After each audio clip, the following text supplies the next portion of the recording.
Hi all, welcome to LK Group of Educational Service.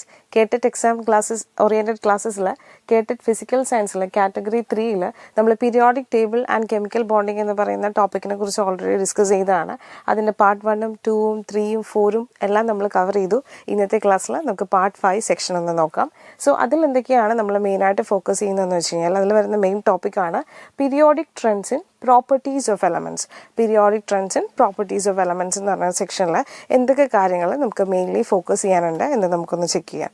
അതിൽ വരുന്നത് first one എന്ന് പറയുമ്പോൾ atomic size, number of shells, അതിനെ കുറിച്ചിട്ടാണ് നമുക്ക് ഡിസ്കസ് ചെയ്യാനുള്ളത്. അതിനുശേഷം നമ്പർ ഓഫ് വാലൻസ് ഇലക്ട്രോണിനെ കുറിച്ച് ഡിസ്കസ് ചെയ്യാനുണ്ട്. Then electronegativity, ionization energy, അതിനുശേഷമാണ് electropositivity, then metallic and non metallic character. ഇത്രയും കാര്യങ്ങളാണ് പീരിയോഡിക് ട്രെൻഡ്സ് ആൻഡ് പ്രോപ്പർട്ടീസ് എന്നുള്ള ആ ഒരു സെക്ഷനിൽ നമുക്ക് മെയിൻലി ഫോക്കസ് ചെയ്യാനുള്ളത്. സോ ആദ്യം തന്നെ നമുക്ക് ആറ്റോമിക് സൈസ് എന്താണ് എന്ന് പറഞ്ഞ് ഈ ഒരു ക്ലാസ് സ്റ്റാർട്ട് ചെയ്യാം. സോ അതിൽ ആറ്റോമിക് സൈസ് എന്ന് പറയുമ്പോൾ എന്താണ് ആറ്റോമിക് സൈസ് അല്ലെങ്കിൽ ആറ്റോമിക് റേഡിയസ് എന്ന് പറയുന്നത്? ഇവിടെ പറയുന്നുണ്ട് it is a distance from the centre of nucleus to the outermost shell of an atom. ഒരു ആറ്റത്തിൻ്റെ ഔട്ടർമോസ്റ്റ് ഷെല്ലും അതുപോലെ തന്നെ ആ ഒരു ആറ്റത്തിൻ്റെ സെൻറ്റർ ഓഫ് ദ ന്യൂക്ലിയസും തമ്മിലുള്ള ഡിസ്റ്റൻസിനെയാണ് നമ്മൾ എന്ത് പറയുന്നത്? ആറ്റോമിക് സൈസ് അല്ലെങ്കിൽ ആറ്റോമിക് റേഡിയസ് എന്ന് പറയുന്നത്. ഇവിടെ ഒരു ഫിഗർ നിങ്ങൾക്ക് കാണാം. അതിൽ ആ ഒരു വാലൻസ് ഷെല്ലിനെ തന്നെയാണ് നമ്മൾ എന്ത് പറയുന്നത്? ഔട്ടർ മോസ്റ്റ് ഷെൽ എന്ന് പറയുന്നത്. സോ ഈ ഔട്ടർ മോസ്റ്റ് ഷെല്ലിലുള്ള ഇലക്ട്രോണും സെൻറ്റർ ഓഫ് ദി ന്യൂക്ലിയസും തമ്മിലുള്ള ഡിസ്റ്റൻസ് ആണ് ഇവിടെ ആറ്റോമിക് റേഡിയസ് എന്ന് റെപ്രസെൻറ്റ് ചെയ്തിരിക്കുന്നത്. സോ ആറ്റോമിക് റേഡിയസിൻ്റെ ഡെഫിനേഷൻ ഒന്ന് ഓർത്തിരിക്കുക.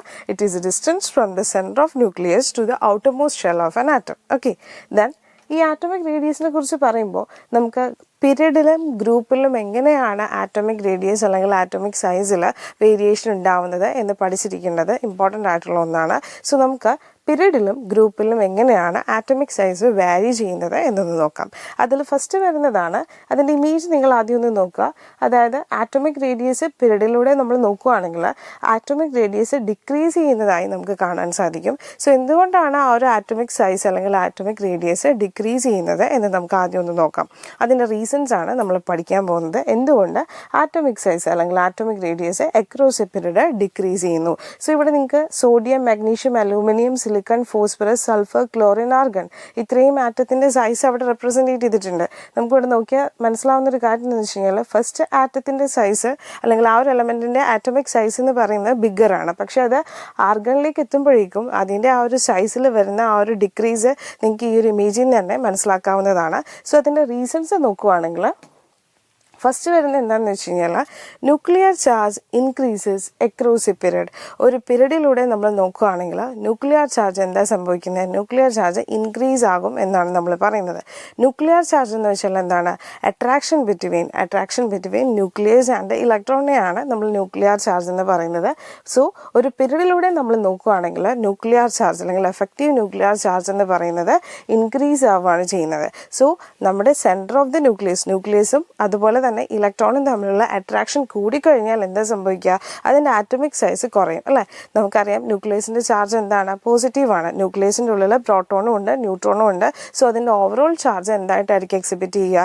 പോസിറ്റീവായിട്ടായിരിക്കും എക്സിബിറ്റ് ചെയ്യുക. കാരണം പ്രോട്ടോണിൻ്റെ ചാർജ് എന്ന് പറയുന്നത് പോസിറ്റീവാണ്, ന്യൂട്രോൺ എന്ന് പറയുന്നത് ചാർജ്ലെസ് ആണ്. പിന്നെ നമുക്കറിയാം ഇലക്ട്രോണിൻ്റെ ചാർജ് എന്താണ്? നെഗറ്റീവാണ്. സോ പോസിറ്റീവായിട്ടുള്ള ന്യൂക്ലിയസും നെഗറ്റീവായിട്ടുള്ള ഇലക്ട്രോണും തമ്മിൽ അത്രത്തോളം അട്രാക്ഷൻ ഉണ്ടാകുമ്പോൾ അതിൻ്റെ സൈസും നമുക്ക് അവിടെ ഡിക്രീസ് ആവുന്നതായി കാണാൻ സാധിക്കും. ദെൻ നെക്സ്റ്റ് റീസൺ ആണ് electron shielding remain constant across a period. ഒരു പീരീഡിൽ ഇലക്ട്രോൺ ഷീൽഡിംഗ് എന്ന് പറയുന്നത് കോൺസ്റ്റന്റ് ആയിട്ടായിരിക്കും ഇരിക്കുക, അല്ലെങ്കിൽ ഇലക്ട്രോൺ ഷീൽഡിംഗ് എന്ന് പറയുന്നത് വളരെയധികം കോൺസ്റ്റന്റ് ആയിരിക്കും എന്ന് നമുക്ക് പറയാം. കാരണം എന്ന് വെച്ച് കഴിഞ്ഞാൽ ഇലക്ട്രോൺ ഷീൽഡിംഗ് എന്താണ് എന്നുള്ളത് നമുക്ക് ഈ ഒരു ഫിഗറിലൂടെ നോക്കാം. ആ ഒരു ഫിഗർ നമുക്ക് ഇവിടെ കൊടുത്തിട്ടുണ്ട്. ഓക്കെ, ഇതാണ് ഇലക്ട്രോൺ ഷീൽഡിംഗ് എന്ന് പറയുമ്പോൾ നമ്മുടെ മനസ്സിലേക്ക് വരേണ്ട ഒരു ഫിഗർ എന്ന് പറയുന്നത്. അതിൽ സെൻറ്ററാണ് ന്യൂക്ലിയസ്, നമുക്കതറിയാം. അതിന് ചുറ്റും നമുക്കറിയാം ഇലക്ട്രോണുകൾ ഓരോ ഷെല്ലിലും ഒക്കുപ്പൈ ചെയ്തിരിക്കും. ആ ഷെല്ലിലൂടെ ആയിരിക്കും ഇലക്ട്രോൺസ് റിവോൾവ് ചെയ്യുന്നത്. സോ ഔട്ടർ മോസ്റ്റ് ഷെല്ലിലും ഇലക്ട്രോണുകൾ ഉണ്ടാകും. പക്ഷേ ഇന്നർമോസ്റ്റ് ഷെല്ലിലെ ഇലക്ട്രോണുകൾ ഔട്ടർ മോസ്റ്റ് ഷെല്ലിലെ ഇലക്ട്രോണുകളെ ഷീൽഡ് ചെയ്യുന്ന അല്ലെങ്കിൽ അതിനെ കവർ ചെയ്യുന്ന ഒരു പ്രോസസ്സിനെ നമ്മൾ പറയുന്ന പേരാണ് ഷീൽഡിംഗ് ഇഫക്റ്റ് എന്ന് പറയുന്നത്. സോ ആറ്റത്തിൻ്റെ സൈസ് കുറയും തോറും ആ ഒരു ഷീൽഡിംഗ് എഫക്റ്റും കുറവായിരിക്കും.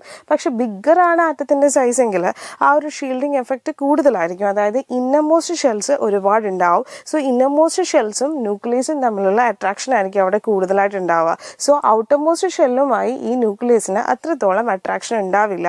അല്ലെങ്കിൽ ഈ ഇന്നർമോസ്റ്റ് ഷെല്ല് ഈ ന്യൂക്ലിയസിനെ ഔട്ടർമോസ്റ്റ് ഷെല്ലിൽ നിന്ന് ഷീൽഡ് ചെയ്യുന്നതായി നമുക്ക് കാണാൻ സാധിക്കും. സോ അതാണ് ആക്ച്വലി ഈ ഒരു പോയിന്റിലൂടെ ഇൻഡിക്കേറ്റ് ചെയ്യുന്നത്. സോ ഇവിടെ നിങ്ങളെപ്പോഴും ശ്രദ്ധിക്കേണ്ട ഒരു കാര്യം, ന്യൂക്ലിയസും ഇലക്ട്രോണും തമ്മിലുള്ള അട്രാക്ഷൻ പോലെ തന്നെ ഔട്ടർമോസ്റ്റ് ഷെല്ലും അതുപോലെ തന്നെ ഇന്നർമോസ്റ്റ് ഷെല്ലുകളും തമ്മിലുള്ള ഇലക്ട്രോണും തമ്മിൽ റിപ്പൾഷനും ഉണ്ടാകും എന്നുള്ള കാര്യം ഓർത്തു വെക്കേണ്ടതാണ്. കാരണം നമുക്കറിയാം ഇലക്ട്രോണിൻ്റെ ചാർജ് എന്താ, നെഗറ്റീവാണ്. വേറൊരു ഇലക്ട്രോണിൻ്റെ ചാർജും എന്ത് തന്നെയായിരിക്കും, നെഗറ്റീവ് തന്നെയായിരിക്കും. സോ രണ്ട് ഇലക്ട്രോണുകൾ ഒരുമിച്ച് വരുമ്പോൾ ആ ചാർജസ് എന്താ ചെയ്യുക, റിപ്പൽ ആവുകയും ചെയ്യും. സോ റിപ്പൾഷനും ഉണ്ടാകും. അതുപോലെ തന്നെ ഈ സെൻറ്റർ ഓഫ് ദ ന്യൂക്ലിയസും ഇന്നർമോസ്റ്റ് ഷെല്ലും തമ്മിലുള്ള ഒരു അട്രാക്ഷനുമാണ് ഈ ഒരു ഔട്ടർമോസ്റ്റ് ഷെല്ലിനെ ഈ ന്യൂക്ലിയസിൽ നിന്ന് ഷീൽഡ് ചെയ്ത് നിർത്തുന്നത്. സോ ഷീൽഡിംഗ് എഫക്റ്റ് എന്താണെന്ന് നിങ്ങൾക്ക് ക്ലിയർ ആയില്ലേ? ഇനി എങ്ങനെയാണ് ഈ ഒരു ഷീൽഡിംഗ് എഫക്റ്റ് പീരിയഡിനെയും ഗ്രൂപ്പിനെയും എല്ലാം സ്വാധീനിക്കുന്നത് എന്നുള്ളതിനെ കുറിച്ചിട്ട് നമുക്ക് നോക്കാനുണ്ട്. So electron shielding remain constant across a പീരിയഡിൽ എപ്പോഴും ഇലക്ട്രോൺ ഷീൽഡിംഗ് എന്ന് പറയുന്നത് കോൺസ്റ്റന്റ് ആയിട്ടായിരിക്കും ഉണ്ടാവുന്നത്. Then the attraction between the nucleus and the outer electron increases, which result in decreasing atomic radius. അതായത് നമുക്കറിയാം നമ്മൾ ഈ ഒരു ഷീൽഡിങ് കോൺസ്റ്റന്റ് ആയിരിക്കുന്നത് കൊണ്ടും ന്യൂക്ലിയർ ചാർജ് ഇവിടെ വളരെയധികം കൂടുതലായതുകൊണ്ടും ഇവിടെ പറയുന്നുണ്ട് ന്യൂക്ലിയർ ചാർജ് ഒരു പീരീഡിൽ ഇൻക്രീസ് ആവുക ചെയ്യുന്നത്. സോ അങ്ങനെ ന്യൂക്ലിയർ ചാർജ് ഇൻക്രീസ് ആകും തോറും എന്താ സംഭവിക്കുന്നതെന്ന് വെച്ച് കഴിഞ്ഞാൽ ഔട്ടർ മോസ്റ്റ് ഇലക്ട്രോണും ന്യൂക്ലിയസും തമ്മിലുള്ള അട്രാക്ഷൻ അവിടെ കൂടും. സോ ഔട്ടർ മോസ്റ്റ് ഷെല്ലിലെ ഇലക്ട്രോണും ന്യൂക്ലിയസും തമ്മിലുള്ള അട്രാക്ഷൻ ഇൻക്രീസ് ചെയ്യുമ്പോൾ അതിൻ്റെ സൈസിന് എന്ത് സംഭവിക്കും, ആറ്റോമിക് റേഡിയസ് അല്ലെങ്കിൽ ആറ്റോമിക് സൈസ് ഡിക്രീസ് ആകും എന്നാണ് നമ്മൾ പറയുന്നത്. അതുകൊണ്ടാണ് നമ്മളിവിടെ പീരീഡിൽ എന്ത് സംഭവിക്കുന്നത്, ഈ ആറ്റോമിക് സൈസിൽ ഒരു ഡിക്രീസ് നമുക്ക് കാണാൻ സാധിക്കുന്നത് എന്നാണ് നമ്മൾ പറയുന്നത്. സോ ആറ്റോമിക് സൈസ് എന്തായിരുന്നു, atomic size is the distance. നമുക്ക് ആറ്റോമിക് സൈസ് എന്നോ ആറ്റോമിക് റേഡിയസ് എന്നോ നമുക്ക് റെപ്രസെൻറ്റേറ്റ് ചെയ്യാം. അതിനെ ഡിഫൈൻ ചെയ്യാൻ പറയുമ്പോൾ നമ്മൾ എങ്ങനെയാണ് പറയേണ്ടത്, distance from the centre of nucleus to the outermost shell of an atom. Centre of the ന്യൂക്ലിയസും outermost shell of an ആറ്റവും തമ്മിലുള്ള ഡിസ്റ്റൻസിനെയാണ് നമ്മൾ എന്ത് പറയുന്നത്, ആറ്റോമിക് റേഡിയസ് എന്ന് പറയുന്നത്. ആറ്റോമിക് റേഡിയസ് എങ്ങനെയാണ് പീരീഡിൽ വാരി ചെയ്യുന്നത് അല്ലെങ്കിൽ ആറ്റോമിക് റേഡിയസ് എങ്ങനെ മാറുന്നു എന്നുള്ളതിനെ കുറിച്ചിട്ടാണ് നമ്മളിവിടെ പഠിച്ചത്. പീരീഡിലാണെങ്കിൽ ആറ്റോമിക് റേഡിയസ് കുറഞ്ഞു വരുന്നു. അതിനുള്ള കാരണങ്ങൾ എന്തൊക്കെയാണ്, എഫക്റ്റീവ് ന്യൂക്ലിയർ ചാർജ് ഇൻക്രീസ് ആവുന്നു. What you mean by effective nuclear charge, the attraction between the electron and the nucleus. ഇലക്ട്രോണും ന്യൂക്ലിയസും തമ്മിലുള്ള അട്രാക്ഷനെയാണ് നമ്മൾ എഫക്റ്റീവ് ന്യൂക്ലിയർ ചാർജ് എന്ന് പറയുന്നത്. ഒരു പീരീഡിൽ നമ്മൾ നോക്കുകയാണെങ്കിൽ ആ ഒരു അട്രാക്ഷൻ വളരെയധികം കൂടുതലായിരിക്കും. കാരണം അവിടെ ഷീൽഡിംഗ് എഫക്റ്റ് കോൺസ്റ്റന്റ് ആയിട്ടാണ് നിലനിൽക്കുന്നത്. അതുകൊണ്ട് തന്നെ ന്യൂക്ലിയസും ഔട്ടർമോസ്റ്റ് ഷെല്ലും തമ്മിലുള്ള ആ ഒരു അട്രാക്ഷൻ വളരെയധികം ഡീപ്പറും അതുപോലെ തന്നെ വളരെയധികം കൂടുതലുമായിരിക്കും. സോ അങ്ങനെ അത് കൂടുതലായിട്ട് അട്രാക്ട് ചെയ്യുന്നത് കൊണ്ട് തന്നെ അതിൻ്റെ ആറ്റോമിക് സൈസ് ഡിക്രീസ് ആകും എന്നാണ് നമ്മളിവിടെ പറയുന്നത്. ഇതുപോലെ തന്നെ നമുക്ക് ആറ്റോമിക് സൈസ് എലോങ് എ ഗ്രൂപ്പും പഠിക്കാനുണ്ട്. ആറ്റോമിക് റേഡിയസ് എലോങ് എ ഗ്രൂപ്പും നമുക്ക് ഡിസ്കസ് ചെയ്യാനുണ്ട്. അതായത് ഗ്രൂപ്പിൽ എങ്ങനെയാണ് ആറ്റോമിക് റേഡിയസിൽ വേരിയേഷൻ വരുന്നതെന്നാണ് ഈ ഒരു ടോപ്പിക്കിലൂടെ നമ്മൾ ഡിസ്കസ് ചെയ്യുന്നത്. സോ അതിൽ നമുക്ക് നോക്കാം എങ്ങനെയാണ് ആറ്റോമിക് റേഡിയസ് വാരി ചെയ്യുന്നതെന്ന്. ഈ ഒരു ഇമേജ് ജസ്റ്റ് റെപ്രസെൻറ്റേറ്റ് ചെയ്യുന്നത് ഗ്രൂപ്പ് എന്ന് നമുക്ക് പറഞ്ഞാൽ എന്താണെന്ന് അറിയാം. പീരീഡ് എന്ന് പറഞ്ഞാൽ ഹൊറിസോണ്ടൽ കോളംസ് ആണ്. പീരിയോഡിക് ടേബിളിൽ നമുക്കറിയാം 18 ഗ്രൂപ്പും 7 പീരീഡുമാണുള്ളത്. അതെല്ലാം നമ്മൾ പഠിച്ചിട്ടുള്ള കാര്യങ്ങളാണ്. നമ്മൾ ആദ്യത്തെ പാർട്ട് 1 നമ്മൾ പറഞ്ഞ കാര്യങ്ങളാണ് അതെല്ലാം. സോ ഇവിടെ ഈ ഗ്രൂപ്പിൽ നിങ്ങൾക്ക് കാണാൻ സാധിക്കുന്നത് ഗ്രൂപ്പ് എന്ന് വെച്ചാൽ എന്തായിരുന്നു, വെർട്ടിക്കൽ കോളത്തിനെയാണ് നമ്മൾ ഗ്രൂപ്പ് എന്ന് പറയുന്നത്.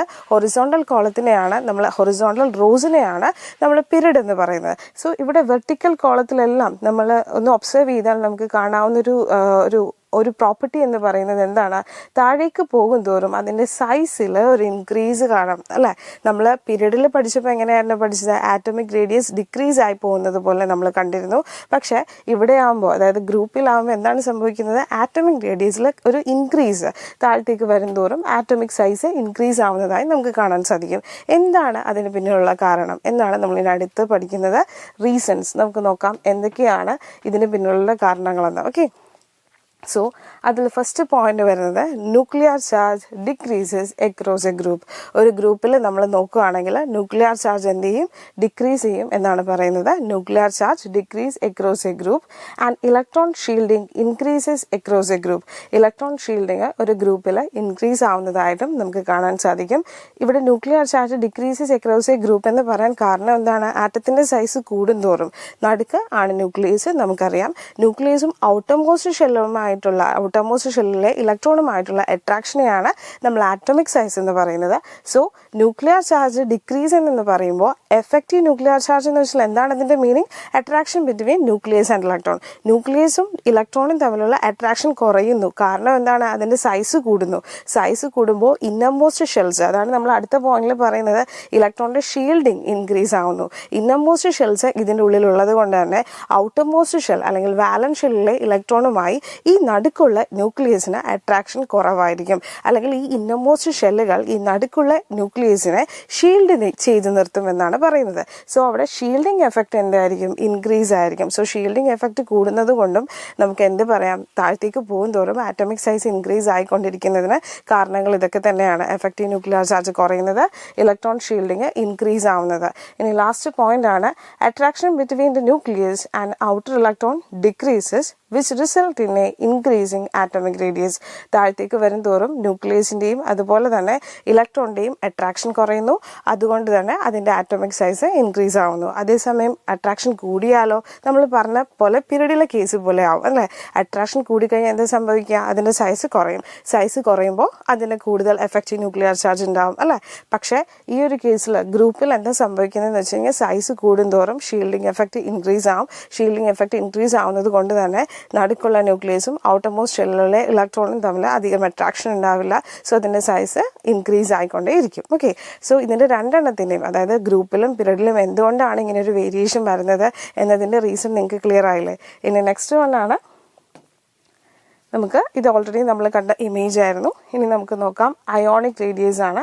അയോണിക് റേഡിയസ് എന്താണെന്ന് വെച്ച് കഴിഞ്ഞാൽ distance between the centre of nucleus and outermost shell of an ion. അതായത് അയോണിക് റേഡിയസ് എന്ന് പറയുമ്പോൾ ഒരു അതായത് നമ്മുടെ ന്യൂക്ലിയസിന്റെ സെന്ററും ഔട്ടർമോസ്റ്റ് ഷെൽ ഓഫ് ആൻ അയോണും തമ്മിലുള്ള ഡിസ്റ്റൻസിനെയാണ് നമ്മൾ അയോണിക് റേഡിയസ് എന്ന് പറയുന്നത്. നമ്മൾ നേരത്തെ ആറ്റത്തിന്റെ കാര്യമാണ് പറഞ്ഞത്. ഇതിപ്പോൾ നിങ്ങളൊരു അയോൺ ആണ് കൺസിഡർ ചെയ്യുന്നതെങ്കിൽ ആ അയോണിന്റെ റേഡിയസ്, അയോണിക് റേഡിയസ് എന്ന് പറയുന്നത് distance between the centre of nucleus and outermost shell of an ion എന്നാണ് നമ്മൾ പറയുന്നത്. സോ നമുക്ക് എന്തൊക്കെ തരത്തിലുള്ള അയോൺസ് ഉണ്ട്, രണ്ട് ടൈപ്സ് അയോൺ ആണുള്ളത്, കാറ്റയോണും ഉണ്ട് ആനയോണും ഉണ്ട്.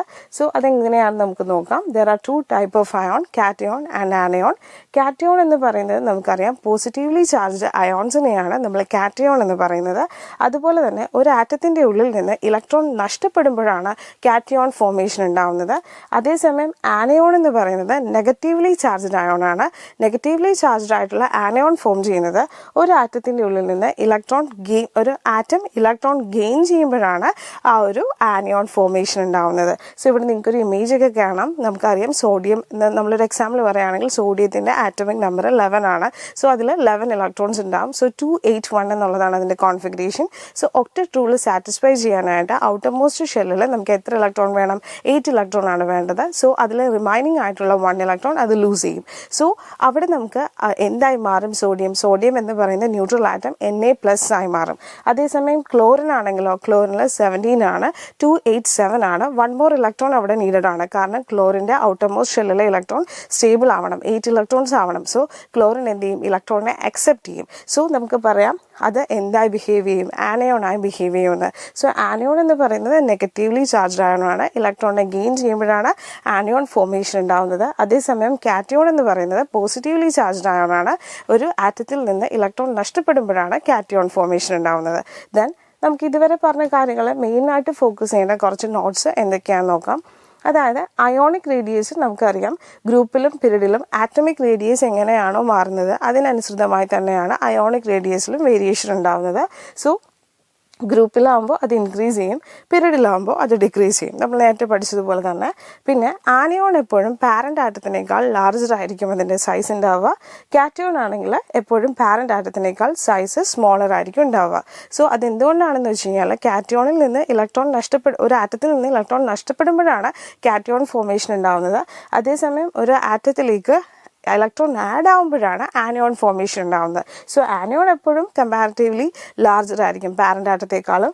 പക്ഷേ ആനയോൺ എപ്പോഴും എന്തായിരിക്കും പാരൻ്റ് ആറ്റത്തിനേക്കാൾ ലാർജർ ആയിരിക്കും. പക്ഷേ കാറ്റയോൺ എപ്പോഴും എന്തായിരിക്കും പാരൻ്റ് ആറ്റത്തിനേക്കാൾ സ്മോളർ ആയിരിക്കുമെന്നും നമുക്ക് പറയാവുന്നതാണ്. സോ ആക്ച്വലി ഇന്നത്തെ ക്ലാസ്സിൽ നമ്മൾ ഒരുപാട് കാര്യങ്ങൾ ഈ ഒരു ടോപ്പിക്കിനെ കുറിച്ച് ഡിസ്കസ് ചെയ്തു. പീരിയോഡിക് ട്രെൻഡ്സ് ആൻഡ് പ്രോപ്പർട്ടി എന്നുള്ള സെക്ഷനിൽ ആറ്റോമിക് സൈസ് എന്താണെന്ന് നിങ്ങൾക്ക് മനസ്സിലായി കാണും. അതുപോലെ തന്നെ അയോണിക് റേഡിയസ് എന്താണെന്നും നിങ്ങൾക്ക് മനസ്സിലായി കാണും. സോ ഇതിനെല്ലാം ബേസ് ചെയ്തിട്ടുള്ള, അതായത് ഈ ഒരു periodic table and chemical bonding എന്ന് പറയുന്ന ഈ ഒരു സെക്ഷൻ്റെ ഫൈനൽ സെക്ഷനിൽ നമ്മൾ പ്രീവിയസ് ഇയർ ക്വസ്റ്റ്യൻസ് ഈ ഒരു ടോപ്പിക്കിനെ ബേസ് ചെയ്ത് ഡിസ്കസ് ചെയ്യുന്നതായിരിക്കും. അതുപോലെ തന്നെ നമ്മൾ ഇതിലെല്ലാ ടോപ്പിക്കുകളും കവർ ചെയ്യുന്നതായിരിക്കും. സോ എല്ലാവരും നന്നായി എക്സാമിന് വേണ്ടി പ്രിപ്പയർ ചെയ്യുക. So thank you for your time. Thank you and happy learning.